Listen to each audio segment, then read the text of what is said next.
You have lots of leaf mold here, ready to be used. And I'm here to use it.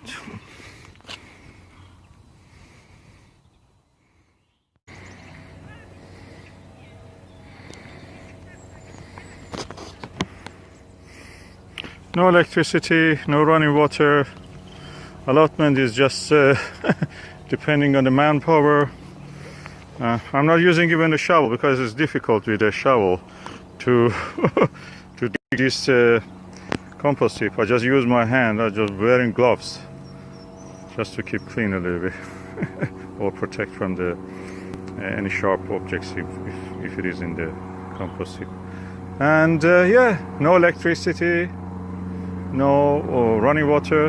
It reminds me of that Ray Davis dead end street. No water, no rent, nothing. Practically, this is the story of the allotments in 21st century. No electricity, no running water, and yeah, treated as second class. I don't know, considering that the developers are after the land everywhere in the country. It seems some faraway places. Beautiful. We have yet beautiful sights because we live outdoors. Steam is rising from here. I'll do it again. So hot. Is it the spores of the fungi or is it heat? I think this is heat. If it is fungi, that's good. It decomposes them. But if it is the heat, that means they are really working. Oh, I'm getting the best part of this. Best part of the leaf mold is decomposing already. In this rotten day, of course. That's the first wheelbarrow full of the leaf mold. And I'm going to spread it here. As you see, I have partially removed the cover. And you see there are weeds and other things. I will cover them with this leaf mold, then later I will add a layer of compost to this. Not today probably, but I have to spread the leaf mold here before the leaf molds get used by others. So I take as much as I need for here. Some say we dig because we want to lose weight, keeping outdoors. This is another one of the lazy reasons, some may say. Why you must eat in the first place too much that you get fat? Grazing practically. Opening the fridge and grazing on it. Why you must eat so much? Why you must eat so much food that make you fat actually? Things that are fattening. Stop eating and just have a small amount of food, meat. The rest of it, let it be vegetables and fruits. Does make sense now. Look, we are now near the center of the compost heap, and you see the heat is rising. We can generate heat by this. Keep yourself warm. It's so warm here. And I was actually thinking for many years, in the allotments in the UK, we live in the medieval times. Medieval times has not finished for us. It's a continuum from the Dark Ages to now. 21st century, Tuesday, 20th of December 2016. We don't have electricity in the allotment. We don't have running water. We are lucky if we have a toilet. Of course, the peasants in the medieval time, in Dark Ages, didn't have any toilet. They had just a hole. That was toilet. And yeah, we practically are practicing medieval ways. Composting and not adding any pesticide or herbicide or fertilizer other than what nature providing us naturally in a sustainable way every year, year after year. So, welcome to medieval time in allotment. UK medieval age. Near the center of the leaf mold heap. Oh, it's so warm, almost hot. A little bit hotter, it will burn. It's actually heat. The compost is hot. Oh, it's hot. It's warm. Microbes are really doing their job. at the heat. I thought these are spores. They are not. This is the heat. Oh, that's lovely. This is decomposing. Beautiful. Okay, now we have a lot of leaf mold, and I just want to cover this three sister system with leaf mold. So what I will do, I'll remove this weights over the sheet, the weight suppressing sheet, and spread the leaf mold to here. This is a full truckload of leaf mold, which I'm going to introduce to this soil, which was my Christmas potato patch, to suppress the weeds, at the same time enrich the soil. We'll see how it works.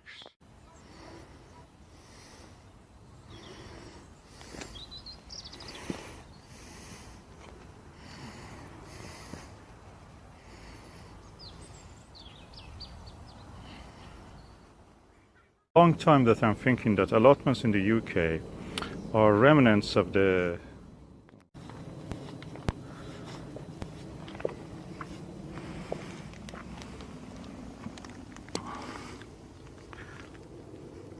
okay, we have covered now half of the three sister system with leaf mold, and now I'm going to cover this part. It's about 3 o'clock, so really getting tired. I have to go for lunch and then having some rest.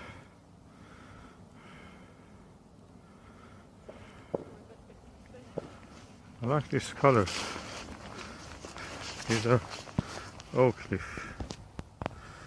Take a few photos of them.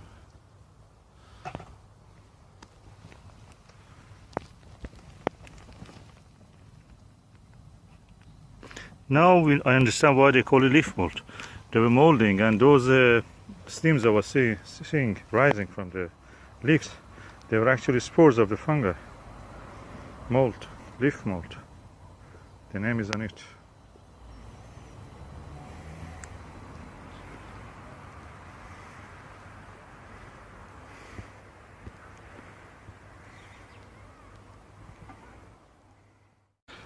I have now emptied half of the leaf mold from the truck and spread it immediately over the flower bed. These are summer and autumn flowers. Non-bulbous, of course. And I just covered it. I just put them here and they are covered. So anything was there, including the flowers and any weeds, is covered. Up to this point, which is that plant and rhubarb, which is here. Hopefully we'll come back later. And that's it. Now I'm going to actually bring the bulbs and spread here.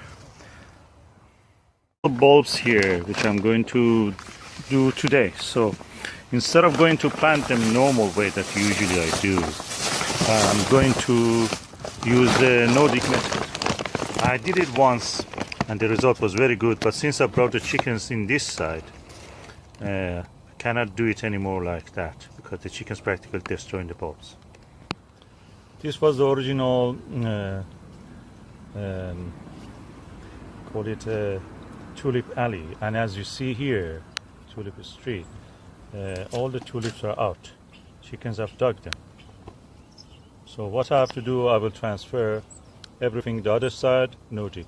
What I will do, I'll put a layer of the leaf mold and then put the bulb just on the surface of the leaf mold, then cover it with more leaf molds, and that way I will have a bed for this. This is the area near the fence that I'm going to put the leaf mold and put the bulbs on the top of the leaf mold, then cover it with more leaf molds.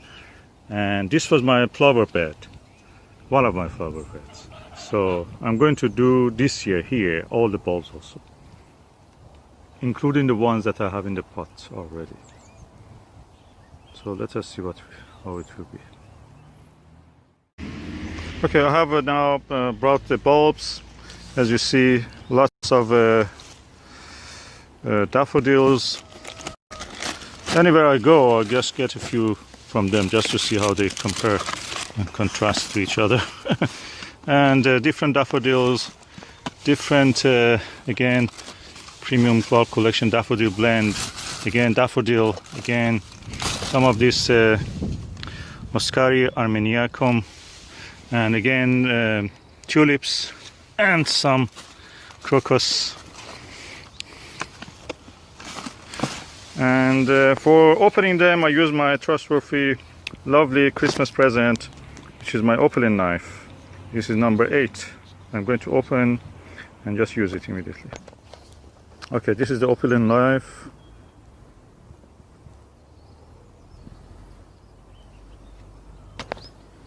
And I put the safety hatch, safety ring around so it will not close on its own, and I'm going to open the packages of the bulbs. This is the leaf mold, and this is the bed. If we go over this bed, covering the flowers and whatever from the summer flowers, if they're viable, they will just in the spring or summer, they will just germinate again if there is any seed in this bed from the flowers, and they will come up again. If there is no, that's it. Now we plant new. Being a busy person, I don't have the time to really plant them, so I just drop them the way that they are, and because the bottom is heavy, they just stay right way up, hopefully. And as I go, I just plant more.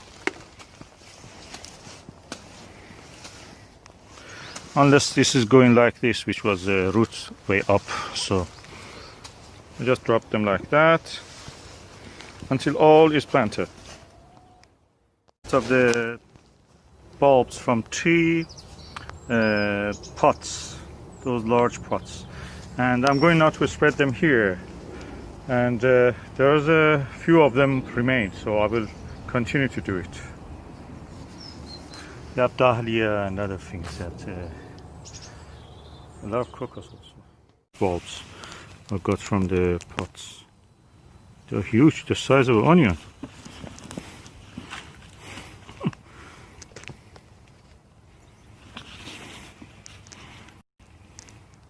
Beautiful.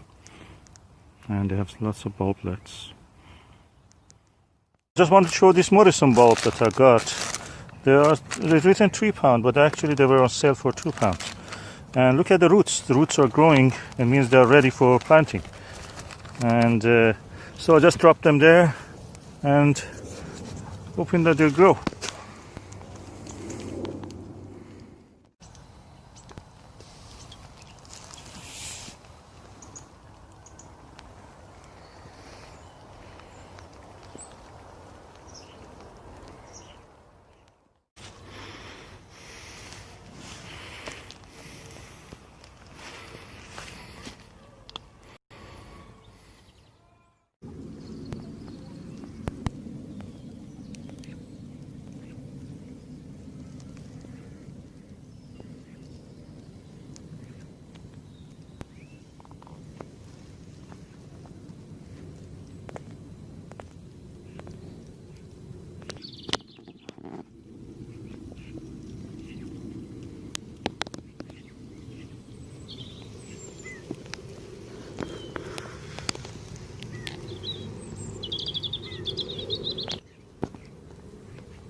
This is the broad bean bed that I planted in January, I think, or late January, early February. And as you see, it was in the Nordic bed, leaf mold just, and I planted the broad beans there. I now remove the cover, the black tarpaulin, and as you see, the broad beans are out. What I will do, because these leaf molds are not completely contained now, I will spread some compost on them. Here's a bag of compost, very cheap. I got it from Morrison's. 3 bags for £9. Each bag is 70 liters, which is about 70 kilograms, and that is about a quarter of a ton. And now I'm going to spread it.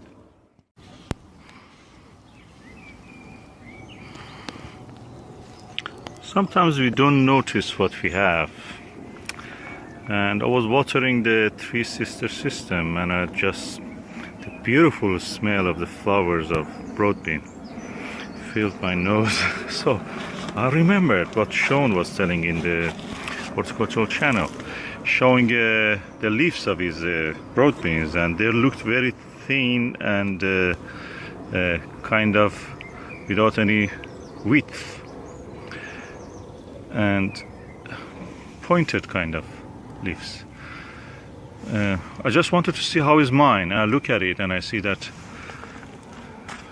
it seems so far we don't have that problem, and this can make the point valid that that is something caused probably by the pesticide in manure that people use.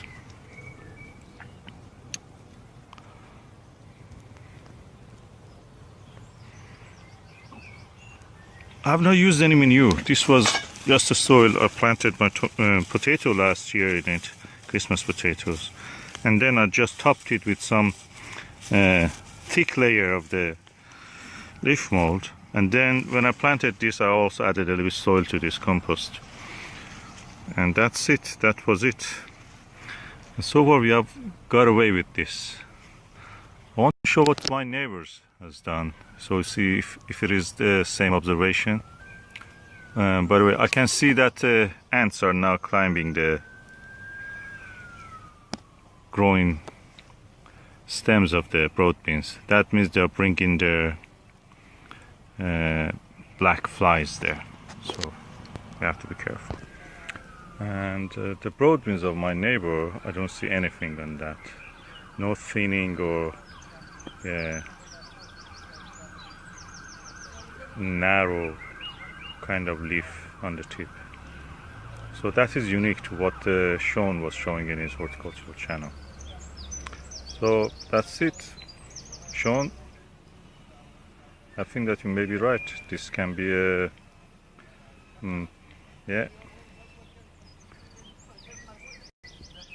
weed killer that they have used on the farms, and the manure produced from that wheat or hay or straw fed to the cattle and horses contain that weed killer. And when you use it on your own garden, you transfer all those poisons. That causes the special kind of plants with leaves that are sensitive to those kind of weed killers absorb it and then suffer. Actually, it stops or slows down their growth. What really goes well with the broad bean is this mint, any kind of mint,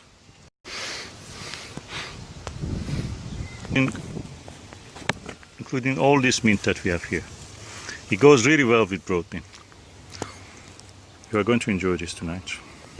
Lots of harvest of broad bean, and yet a lot more to go.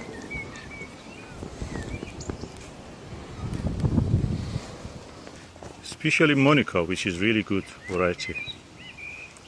Look at the size of the pods. They're huge, they're like big sausages.